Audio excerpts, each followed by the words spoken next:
Hi అండి, అందరికీ నమస్తే. Welcome to our channel. ఇవాళటి మన రెసిపీ వచ్చేసి paneer tikka masala.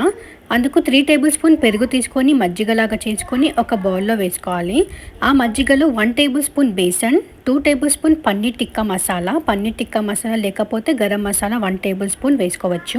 Half tablespoon పసుపు, 1 టేబుల్ స్పూన్ వేయించి పొడి చేసుకున్న ధనియాల powder, 2 tablespoon salt, 2 tablespoon కారం, క్యూబ్స్ లాగా కట్ చేసుకున్న పన్నీర్ని వేసుకోవాలి. 1 ఆనియన్, 1 టమాటో, అది కూడా క్యూబ్స్ లాగా కట్ చేసుకొని వేసుకోవాలి. అందులో 2 టేబుల్ స్పూన్ ఆయిల్ వేసుకొని చక్కగా మజ్జిగలో మొత్తం పన్నీర్ క్యూబ్స్ అనేటివి మిక్స్ అయ్యేటట్టుగా, మసాలా పట్టేటట్టుగా ఒకసారి చక్కగా మిక్స్ చేసుకోవాలి. మొత్తం ఒకసారి మిక్స్ చేసుకొని మూత పెట్టుకొని పక్కన పెట్టేసుకుందాం.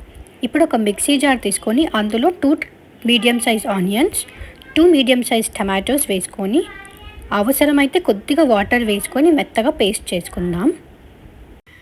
ఇప్పుడు ఒక ప్యాన్ తీసుకొని అందులో 3 టేబుల్ స్పూన్ ఆయిల్ వేసుకోవాలి. ఆయిల్ కొంచెం హీట్ అయిన తర్వాత 1 టేబుల్ స్పూన్ జీలకర్ర, మనం ముందు ప్యూరీ చేసి పెట్టుకున్న టమాటో ఆనియన్ ప్యూరీ మొత్తం ఇందులో వేసేసుకోవాలి. అది ఒకసారి మిక్స్ చేసేసుకొని 1 టేబుల్ స్పూన్ అల్లం వెల్లుల్లి పేస్ట్ వేయాలి. అల్లం వెల్లుల్లి పేస్ట్ కొద్దిగా పచ్చివాసన పోయిన తర్వాత కొంచెం పుదీనా వేసుకొని మనం ముందు మ్యాగ్నేట్ చేసి పెట్టుకున్న పన్నీర్ క్యూబ్స్ని మొత్తం ఇందులోకి ట్రాన్స్ఫర్ చేసుకోవాలి. ఆయిల్లో పన్నీర్ క్యూబ్స్ ఒకసారి చక్కగా మిక్స్ చేసుకొని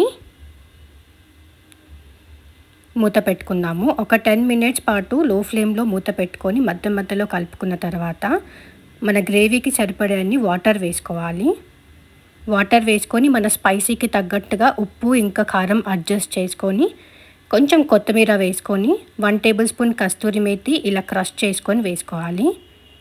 ఒక 5 మినిట్స్ అయిన తర్వాత మనకి ఆయిల్ అనేది సపరేట్ అవుతుంది. ఇలా ఆయిల్ సపరేట్ అయినప్పుడు స్టవ్ ఆఫ్ చేసుకొని సర్వ్ చేసుకుంటే సరిపోతుంది. ఇంతేనండి, paneer tikka masala ready. Thanks for watching. Thank you.